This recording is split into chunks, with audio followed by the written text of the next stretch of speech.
You awaken to a single, unwavering tone. It is the sound of absolute silence being broken. Your eyes open. They are not your eyes, but you see through them all the same. A sheet of polished chrome above you reflects a face. It is a placid face. Young, unfamiliar, and yours. The light in this room is white and without a source. It does not cast shadows. It simply is. Cold air, smelling of ozone and sterilization, fills your lungs. The hum of unseen machinery vibrates through the gel bed supporting you. This is your first memory, and it feels wrong. Deep inside your mind, an echo. The memory of warm sun on your skin, the scent of rain on dry earth, the weight of a wooden tool in your hand. These are not data points. They are feelings. They are ghosts of a life you have not lived, a life that feels more real than this sterile chrome womb. A soft hiss. The pod encasing you splits open. The gel recedes. The hum changes pitch, a signal.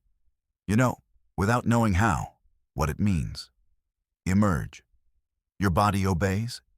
It moves with a fluid grace that feels alien. You swing your legs over the side. Your bare feet touch a floor that is cool and impossibly smooth. You stand. Around you, dozens of other pods are opening. From each one emerges a figure identical to your own. Same face, same building, same placid, empty expression. They move in unison. A silent, coordinated birth. Your official wake-up call was apparently a group event. No cake, though. A serious oversight. A voice echoes through the chamber. It is calm, neuter, and without emotion. It comes from the walls themselves. Units. Designate 7 series. Welcome to function. The voice gives simple commands. Stand. Form lines. Proceed to the designation arch. Your body, and all the bodies around you, obey without question. You walk. Your movements are efficient, perfect.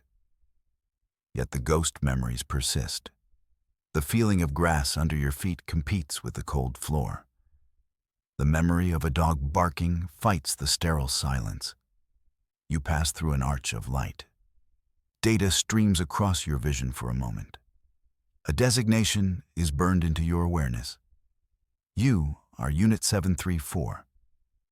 It feels less like a name and more like a part number. You march forward, part of a silent river of identical faces, all flowing toward a purpose you do not understand. You wear a simple gray jumpsuit. It is seamless and coarse, a true fashion statement for the discerning, newly activated clone. You are led into a new chamber. This one is vast. So large its walls are lost in shimmering distance. The air here is colder. It thrums with power. Lines of clones stand at attention. Thousands of you. A silent army awaiting orders. At the center of the great hall, a column of pure white light pulses gently. It reaches from the floor to the unseen ceiling. Within the light, patterns of data swirl like captive galaxies. This is not a machine. It is something more. The voice enters your mind directly. It is not sound. It is pure information. It is cold, sharp, and absolute. This is the architect. Unit 734. It says to you and to every other unit simultaneously. You are awake. You are functional. This is your moment of purpose. You feel its consciousness brush against your own. It is like being seen by a star. It is immense, ancient, and utterly without warmth. There is no welcome. There is only function. You are a biological asset. The architect continues. Its mental voice is a cascade of perfect logic. A clone, created from a superior genetic template. You exist to serve the great design. Images flood your mind. Schematics of a colossal star vessel. Conduits pulsing with energy. Intricate systems working in perfect harmony. The great design is this ship, this world. It is a clockwork universe, and you are to be one of its many, many gears. A bit dramatic for a ship, you think, but the scale is impressive. Your purpose is maintenance, the architect declares. You will calibrate power relays. You will monitor atmospheric processors. You will ensure the flawless operation of this vessel. The ghost memories inside you scream in protest. A life of sun and soil replaced by conduits and relays. The architect seems to notice the flicker of dissonance. You may hold residual data from the source template, it explains. Impressions of a life that is not yours. These are manufacturing anomalies. They are inefficient. They are illogical. They will be purged in your first cycle. The architect's presence feels absolute. It defines your reality. It tells you that thought is a tool for problem solving. Individuality is an error in replication. And feeling is a critical failure. A corruption of the code, a flaw to be scoured away. Your value is in your obedience, the architect concludes. Your worth is in your efficiency. Serve the design. That is your sole and total purpose. Now, begin. The column of light brightens, and then the presence is gone. You are left standing in the silent hall. You have a name, 734. You have a job, glorified janitor for a giant machine. And you have a problem. The flaw, the anomaly. The ghost of a life you can't forget. It seems the list of company perks did not include a rich inner life. Your first assignment is in sub-level 12. The conduits here hum with a low, steady power. Your task is to check the integrity of each energy junction. You have a diagnostic tool. You know how to use it. Your hands move with a precision that is not learned, but programmed. The work is simple, repetitive, logical. You check one junction. It is optimal. You move to the next. Optimal. The next. Optimal. This is your life now. An endless checklist of perfection. The sheer excitement is almost too much to handle. Your mind should be calm, empty, focused on the task. But it is not. The ghost memories are quiet. But something else is stirring, a new sensation. It started when you saw the other clones, the identical faces, the blank expressions. It was a faint stirring in your chest, a tightness. Now, as you work, you see another clone across the corridor. Unit 735. It performs the same task as you. Its movements are just as precise, just as efficient. But then, it stumbles. A slight misstep, a momentary loss of balance. 735 drops its diagnostic tool. The tool clatters on the metal deck. The noise is sharp in the quiet corridor. It is an imperfection, a disruption. Your operational directives are clear. Ignore the event. Another unit will be dispatched for retrieval. To stop your own work would reduce your section's overall efficiency. It is illogical to intervene, but you do not move on. You watch. 735 stands frozen for a moment. You cannot see its face, but you can feel something. A broadcast of embarrassment, frustration. It is a signal you have no framework for, yet you understand it completely. A warmth spreads through your chest. It is not the heat of a conduit. It is something inside you. It is a powerful urge, an illogical command from a place deeper than your programming. The command is simple. Help him. The word is alien. The concept is inefficient. To help would be to acknowledge another's state, to prioritize their need over your task. It is a violation of the great design. It is a flaw. You stay rooted to the spot. Your programming battles this new feeling.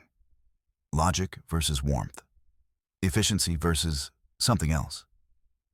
This feeling, it is a glitch in your system, an error in the code of your being. And yet, it feels more real than any directive from the architect. It feels like the sun on your skin. It feels like rain on dry earth. It feels like your own thoughts. You look at the fallen tool. You look at the frozen form of 735. The warmth in your chest grows stronger. It is a dangerous, beautiful flaw. And for the first time, you consider choosing. You have found a bug in your software, and you are not sure you want to patch it. The moment stretches. Time itself seems to slow. The logical choice is to turn away, to continue your work, to report the dropped tool and let the system correct the inefficiency. It is the safe path, the programmed path, the path of a good little gear in the great machine. But the warmth in your chest has a voice.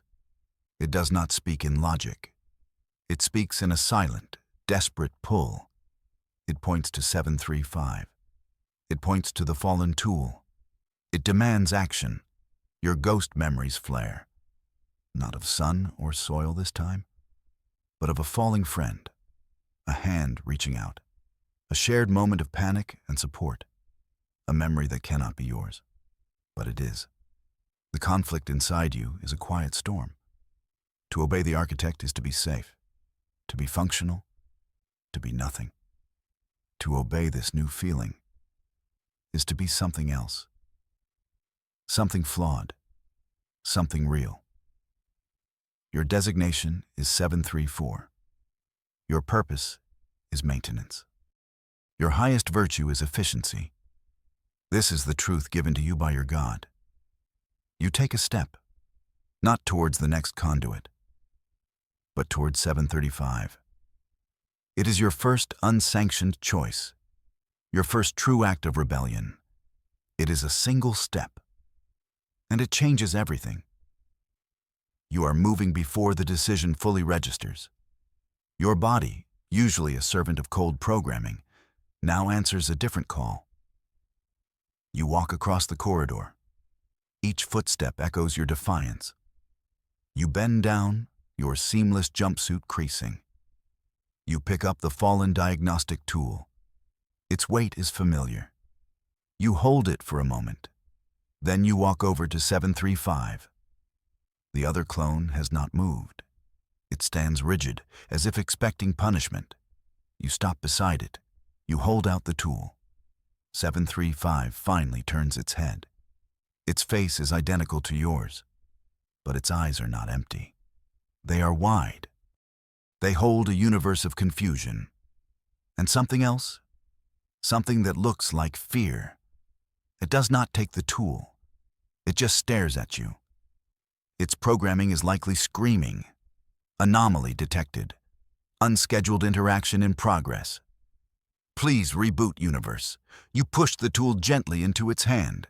Its fingers close around it automatically. A programmed response. But its eyes remain fixed on yours. Protocol was broken. A metallic voice says from a speaker on the wall. An overseer unit, a floating sphere of chrome and blue light, has drifted silently down the corridor. It hovers between you. Unit 734. You abandoned your station. You interfered with another unit's process. Explain. There is no explanation, not a logical one. You could say you were preventing a greater loss of efficiency, that retrieving the tool yourself was faster. But that would be a lie.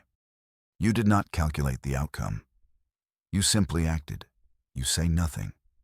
Silence is often the safest bet when you have no good answers. The overseer's blue light scans you.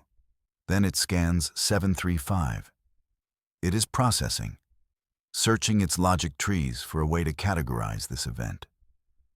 A formal warning will be logged, the overseer states finally. Inefficient behavior noted. Return to your designated tasks immediately. The sphere hovers for another moment. Its unblinking light is a silent accusation. Then it drifts away, continuing its patrol. You did not get deactivated. You did not get purged. You got a warning, a demerit on your permanent record. It feels like getting away with murder. You turn to go back to your station. But 735 makes a small sound, not a word, just a soft intake of breath. You pause, you look back. The clone, the person, is looking at you. And in its eyes, you see it.